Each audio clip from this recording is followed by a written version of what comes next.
80 décès de plus que la normale au mois de juillet, nous annonce aujourd'hui Santé publique France. Conséquence des fortes chaleurs du début de mois, souvenez-vous, épisode caniculaire qui se répète année après année. S'adapter est aussi urgent qu'impératif. Dans le centre-ville de Lyon, des îlots de fraîcheur ont ainsi vu le jour. Voyez le résultat avec Olivier Fénier et Thierry Simonet.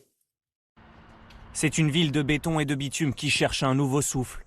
Lyon, une métropole au cœur du réchauffement climatique.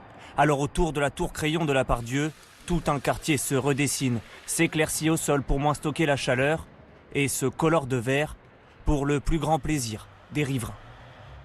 Ça apaise un peu, ça amène quand même un peu de fraîcheur.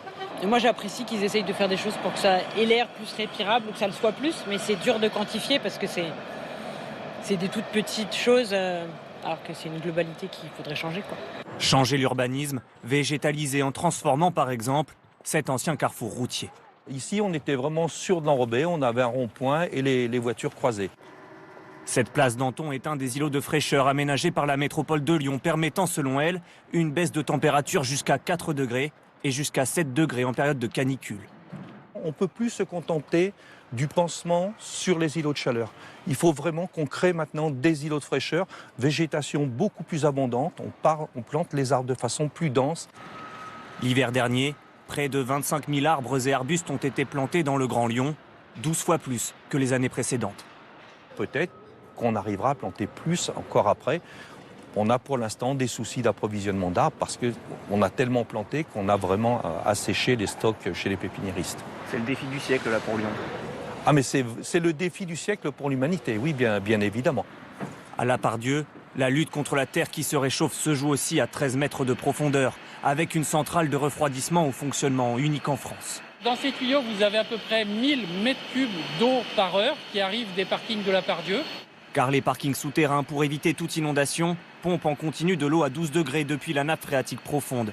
La centrale va la récupérer pour produire du froid à 5 degrés, servant à la climatisation des bâtiments. L'eau se réchauffe de nouveau à 12 degrés avant d'être réinjectée dans la nappe phréatique de surface. Quand il fait 40 degrés, vous ne pouvez pas concevoir que les blocs opératoires ne soient pas climatisés, par exemple. Et donc, après, comme on a besoin de cette énergie, autant la produire de la meilleure façon possible. 1,5 million de mètres carrés sont alimentés par ce système. Des bureaux, un centre commercial ou encore le fragile écrin doré des archives départementales, climatisé grâce à cette machine. Les réseaux arrivent directement sur cette pièce principale qui est un échangeur de chaleur. Et cet échangeur, vous voyez sa taille, permet de climatiser les 15 000 mètres carrés du bâtiment. Et si on devait avoir une machine de production classique, un groupe froid classique, sa taille ne rentrerait même pas dans la pièce qui est ici. Dans sa quête de fraîcheur, Lyon innove et accélère car d'après les projections, elle devrait être avec Annecy la ville française la plus exposée à la flambée des températures des prochaines décennies.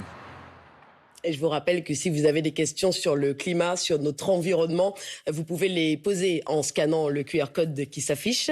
Un spécialiste vous répondra dans le journal Météo Climat.